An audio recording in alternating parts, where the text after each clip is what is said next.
Kapal ini sebelumnya berangkat dari Pelabuhan Tanjung Priok dengan tujuan Batu Licin, Kalimantan Selatan. Di tengah perjalanan, kapal bermuatan alat berat ini diduga diterjang gelombang tinggi dan angin kencang hingga awak kapal sengaja melepaskan dari tugboat. Ponton Batam 02 ini akhirnya ditemukan terdampar di pesisir pantai Tamarupa, Kecamatan Mandale, Kabupaten Pangkep setelah terbawa arus.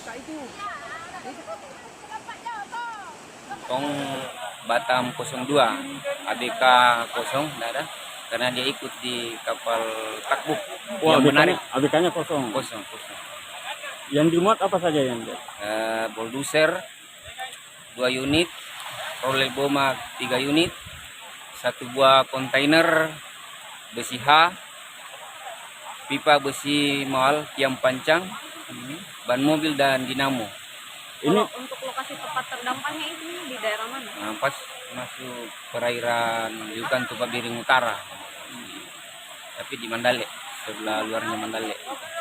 Hari ini menurut informasi dari telepon yang punya, dari Tanjung Priok menuju Batu Licin, Kalimantan. Menuju Batu Licin. Ya. Ini akibat apa nih bisa Nah, ini terdampar? pengaruh cuaca buruk, cuaca ekstrim di tengah laut. Mungkin perkiraan Ombak. kapten dengan ABK-nya harus dilepas talinya ini supaya aman.